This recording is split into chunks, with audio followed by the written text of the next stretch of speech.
bought the weekend edition of the Wall Street Journal, right? I like the Wall Street Journal. I don't like the New York Times because the New York Times, it's like, the New York Times is very, very, it's hard to explain, but it's like everyone who writes for the New York Times is trying to prove to you that they're a brilliant writer. The New York Times is very, very kind of arrogant, and that their articles, I don't like the way they're written. They don't get to the point. The Wall Street Journal gives you exactly what, the rulers of the United States want you to think. Unfiltered, no apology necessary. This is what you're supposed to believe, right? News Corporation, Rupert Murdoch, and it's just kind of very to the point. This is what we want you to believe. I don't believe it, neither do you, but if you want the unfiltered, this is what you're supposed to believe, read the Wall Street Journal. It's much more accessible. The New York Times, it's rambly, it's academic, it's not written for average people. The New York Times is written for this kind of intellectual milieu that's kind of critical of things but doesn't want to be and thinks it's smarter than other people, and it's got this kind of elitist, it's written for like college professors and intellectuals, and it's to convince them, hey, we might have some problems, but don't worry about it, actually everything's fine. That's kind of the tone the New York Times is written in. But if you just want the unfiltered U.S. government, U.S. Wall Street billionaire class party line, read the Wall Street Journal. It's there for you. So, not surprisingly, I got the weekend edition of the Wall Street Journal today, and they never fail to impress me. So we have here, right, they've got, the U.S., the Eagle being repaired, such a clever graphic they've got. And what's the headline here? What's the article for the Weekend Review? The Great American Growth Machine and How to Fix It. And who wrote the article? Alan Greenspan and Adrian Woodridge. Alan Greenspan is going to tell us how to fix the U.S. economy. That would be like, say you had a boat and it was sinking. Maybe we should call up the guy who designed the Titanic. He can tell us how to fix it, right? You've got a balloon. You got a blimp, right? And oh, geez, it might have some problems. I know. I'll call up the guy who designed the Hindenburg. He can tell us what went wrong. Alan Greenspan has been determined to be more responsible for the U.S. financial crisis than anyone else. This guy was leading the Federal Reserve for decades, right? And before Congress, he admitted, yeah, these ideas that I believed in, turns out, yeah, they probably weren't correct. Maybe I was wrong. I guess I was wrong. Whoops, I crashed the U.S. economy. Why in the world is he giving us advice on fixing the U.S. economy? But it's worse than that. Alan Greenspan is the protege of Ayn Rand. Ayn Rand, the psychopath, the novelist, The Virtue of Selfishness, the author of Atlas Shrugged, the author of The Fountainhead, a novel that portrays a rape as a heroic act. The hero breaks into an apartment and violently rapes a woman, and she portrays it like it's a good thing. Ayn Rand, who believed in total unregulated capitalism. Ayn Rand, who believed that compassion and altruism was the greatest evil. Ayn Rand, who's greatly admired by the Satanist Anton LaVey. Ayn Rand, the greed is good, compassion is weakness, psychopath. Ayn Rand, that was her protege. And when Gerald Ford first brought Alan Greenspan into the federal government, Ayn Rand came with him and took the oath with him, right? You can't make this stuff up, right? So, Alan Greenspan, who went to jazz clubs, even up into the point of her death, he would hang out in jazz clubs with Ayn Rand. Alan Greenspan somehow maneuvered not only to be the head of the Council on Foreign Relations, but to actually become the head of the Federal Reserve. Up until about 2007, he was running the Federal Reserve. And Alan Greenspan, admits before Congress that he had a lot to do with it. He's determined to be more responsible than any other individual by a number of magazines for the U.S. financial crisis. But now we've had a downturn on Wall Street. Wall Street, went down.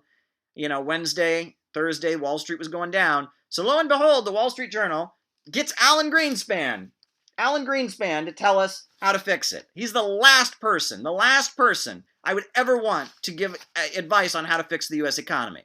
The man who crashed the U.S. economy is going to tell us how not to crash the U.S. economy. And interestingly, we all do remember that Alan Greenspan, when he testified before Congress after the financial crisis, he admitted that the philosophy he believed in, that it had turned out to maybe not be true and that he'd made mistakes. But yet, this article that he co-authored with someone else, this article contains exactly the same mantra that he was repeating for his entire life, right? We can cut our way into growth, cut social spending, grind people into poverty, greed is good, let corporations make loads and loads of money, no regulation, and he's pushing the exact same line that he pushed for the entire time he was running the Federal Reserve, that he preached his whole life, that got us into this mess. He preaches it throughout this article. And so I just wanted to read you. There's a lot of, very, very factually debatable points in this article, and it shocks me that this kind of thing can be published because, there's so many holes in this. I don't know where to begin. So the first point in the article that's just great. He says, America has the highest standard of living in the world, or he's saying America has the highest standard of living in the world. The highest standard of living, let me begin. America has the world's highest standard of living apart from a handful of countries with small populations, such as Qatar and Norway. Norway, right? Where they have what? Huge amounts of social programs, right? So the entire point of his article, if he's admitting that Norway has a higher standard of living than the United States, the entire point of his article, that we need to deregulate everything, that kind of defeats it. And it's not just Norway. Actually, people tend to live longer in France than they do in the United States. People tend to live longer in Sweden than they do in the United States. In most Western countries, the average person is doing much better than they are in the United States. So this entire argument that, that we need to deregulate everything, if you look at countries that have more of a social democratic welfare state, people tend to live longer on average. They tend to have much more comfortable lives. So his notion there that, that's just completely bunk. He goes on to say, and the USA also dominates industries that are inventing the future, intelligent robots, driverless cars, and life-extending drugs. Actually, no. China is doing much better in those industries because they're investing in it. They have government investment, and they're funding it, and all of that. So that's actually, if you look at what China has achieved, actually we're kind of lagging behind in all of those areas that he listed. So, again, no facts to back it up. And then he goes on to say, in fact, 15 of the world's top 20 universities are based in the U.S. Yes, they are. And Americans can't go there. If you look at it, all these universities tend to have a lot of foreign students. Our educational system, because we've been following the advice of Alan Greenspan, has gotten so bad that we're lagging in terms of science, in terms of math. American school kids, people who go to American schools, are way, way lower in terms of achievement than in all these other countries in the world, right? We've been following Alan Greenspan's advice, right? School choice, school privatizations, charter schools, waging war on teachers' unions. We've been implementing free market, neoliberal policies, right? We've been, cutting government regulation of education, cutting spending on education. We've been privatizing, schools for profit. We've been following Alan Greenspan's advice, and our educational system is wrecked, and these top universities he's talking about increasingly don't have students from the United States. They've got students from China and students from India and places like that. We aren't even qualified. Our children in the USA are not qualified to go to these top universities. So that refutes his entire point as well, but I'll continue. He says the key to America's success lies in its unique toleration for creative destruction. Creative destruction, right? Creative destruction. And that seems to be the point of his article. We don't have enough creative destruction in the United States. Let me get to his next point here. He says, in Britain, railroads had to make strange loops in order to avoid ancient settlements. But in America, they could carve out a straight line from nowhere in particular to nowhere else at all, as the London Times put it in 1874. Yeah. So, I hate to be a stickler for history here, but what was going on when the railroads were being built in the United States? You're right. They didn't dodge ancient settlements. They stole land from Native Americans. Native Americans were slaughtered in mass. The way the USA was acquired, the way the railroads were built with slave labor, with the labor of Irish workers dying on the job, one person for every mile. I've heard, Chinese immigrants dying, right? There used to be a racist expression. They used to say you don't have a Chinaman's chance because Chinese people were being worked to death on these railroad lines. Yes, Native Americans were being driven off their land and slaughtered. They got rid of the buffalo herds so the Native Americans couldn't keep hunting them as a way to survive. The way the railroads were built, you're right. They weren't sensitive. They weren't nice about it. And it was pretty ugly. It's one of the most ugly things in the USA. You want to talk about primitive accumulation. The way the railroads were built is not some beautiful story. It's a pretty ugly story of a lot of Irish people dying, a lot of Chinese people dying, a lot of African Americans dying, a lot of native indigenous people dying. Yes, There was no sensitivity. We let the big railroad companies do whatever they want. And a lot of people died, and it was ugly, and it was awful. How in the world does he think the USA building the railroads is proof that, hey, we've got the best system in the world? That's a level of doublethink that shocks me. Then, some other points. He goes on and on. He talks about the titans of industry. He's going on about how great the Rockefellers are, how great the Carnegies are. He's, championing all these great billionaire tycoon capitalists. He says the most remarkable period of creative destruction in U.S. history was the era from 1865 to 1900, when the government confined itself to a stable environment for growth. Yeah, again, let's actually read some economic history. Every few years during that period he's describing, from like the end of the U.S. Civil War up until the turn of the century, every few years they had a panic. They called it a panic. And people would run to the banks to take their money out of the bank. And if they didn't get there soon enough, the bank would close, and then the bank would shut down, and people lost all their money. Right? There was a financial collapse every few years between those times. And people would just lose their money and go broke. And people would starve on the street. And it was awful. You want to talk about child labor. That was the time of child labor, where in the early industries, people were being worked to death, where they had textile mills in places like Passaic, New Jersey, where 8-year-old kids would work for, miserable pennies a day. It was awful. This was awful. You want to talk about the 1865 to 1900. That was, in terms of economics in the United States, that was a pretty awful period. And that's when the socialist movement actually got going. You had the populist upsurge of people trying to fight against that. People like William Jennings Bryan calling for the nationalization of banking and the nationalization of railroads. Eventually you got Eugene Debs and the big railroad strikes. The biggest strike in U.S. history, 1887, and where Eugene Debs came out of, the railroad strike. People were dying in misery. He wants us to go back to the way the government just kind of kept its hands off in 1865 to 1900, right? Before there was even a Federal Reserve, before there was even any form of regulation, where it was just kind of let Wall Street do whatever they want, right? No intervention. It was a wreck. And in fact, it was the Wall Street bankers themselves who created the Federal Reserve as a mechanism for trying to keep their system stable. Right? The capitalists themselves were sitting there. You got the creature from Jekyll Island, all of that. They were sitting there going, we need to figure this out. J.P. Morgan and all of them are, how can we figure out some mechanism for trying to get out of this instability? Can we stabilize this system? It's nuts. The fact that he thinks things were better, that the economy was better in 1865 to 1900. He's a lunatic. This is like comedy. This should be a joke, right?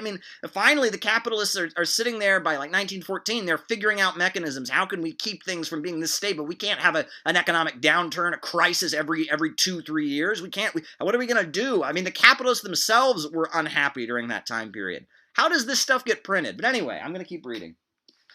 So much to say here. So he keeps going on, right?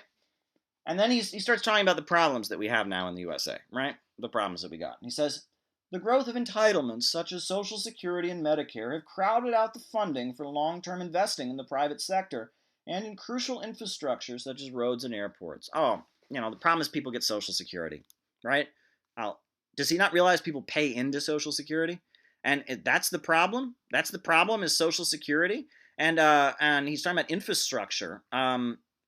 Why do we have to choose? The man who created Social Security, Franklin Delano Roosevelt, also built huge amounts of infrastructure, like airports, for example. He mentions airports. Where were our airports? The first airport that we had here in New York City, LaGuardia Airport, was built by Roosevelt.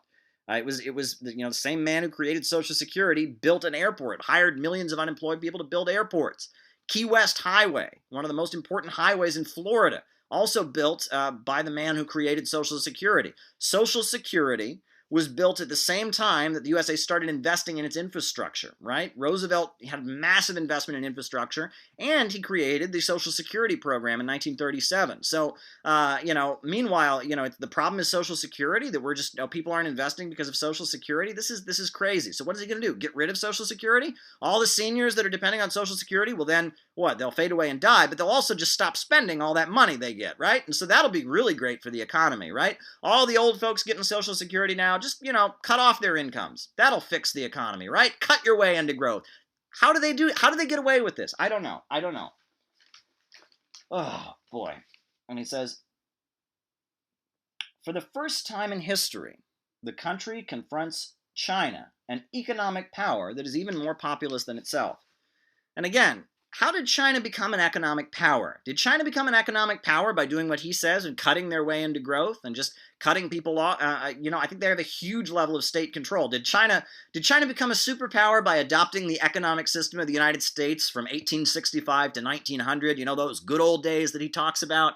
Yeah, I don't think so. So that should, tank his entire argument. But, continue. There's a lot of really good stuff in this article. So he goes on, he says, he proposes, getting rid of Dodd-Frank, the Obama regulation of lending money, right? The financial regulations from Obama. Got to get rid of it. Got to get rid of Dodd-Frank, right? We can't have Dodd-Frank. He goes on, and he says, and the second crucial reform would be to get entitlement spending under control. There you go, right? Cut your way into growth, right? Entitlement spending, i.e. food stamps, right? All these people that are getting money from the government to buy food, cut them off. Just cut them off, right? And that'll be so great for the agricultural sector, right? The farmers, in the USA that are already screwed by this, the tariffs on China, right? Make it so millions of Americans have to stop buying food. That'll be good for the economy. What other entitlements do we have? Right? Social Security. Cut off all those old folks, right? That'll fix the economy. If all these old folks are just kind of left on their own and aren't spending money, that'll be great, right? What other entitlements he wants to get rid of, right? Getting rid of entitlements, cutting the government budget leads to people not spending money. You can't cut your way into growth. This is delusion, right? And then he says, America's problems, in short, are problems of poor policy making, rather than sentient technology or a lack of entrepreneurial drive. This does not mean they are insignificant, but unless the USA changes its course, its economy will continue to flag, holding out unhappy prospects of self-reinforcing cycle of low growth and populist rage. Populism, that's one thing that the neoliberal economists hate, populism, right? When people demand the government serve the people, it scares them like crazy. But he says that the USA changes course. We've been following Alan Green. This man was the head of the Federal Reserve from the 1980s up until 2007. This man was leading the Council on Foreign Relations, the most powerful foreign policy think tank for decades. This man, we are on his course. We have been on his course since the 70s. Change course? What's he talking about? We've been listening to this man for the longest time. And not just the Republicans, the Democrats. Bill Clinton with the Democratic Leadership Council, where they purged all of the Democratic leaders who still believed in Rooseveltian economics and Social Security and populism, it's unbelievable. We've been on his course for decades. And our standard of living has been dropping, and the wages and the living standards of average Americans have been going down. And he says, the problem is we just got to change course and follow my ideas. We've been following your ideas, Alan Greenspan. You were running the Federal Reserve. You deregulated all kinds of banking. I remember the 2008 financial crisis. I remember it. I was a college student. And I remember we watched, right? The U.S. economy tanked right before Obama got elected. And that Christmas, at the same time that there was violence going on as Israel was attacking Palestine and, the Palestinians, there was a whole thing going on. The same time, around that Christmas, just as the year of 2008 was starting to end, in Nevada, there were tent cities. So many people had been evicted from their homes. There were American families, hundreds of American families in Nevada and other major cities that spent the Christmas holidays living in a tent, living in tents. You can look this up, right? I was just talking about tents in Saudi Arabia and the lack of investment.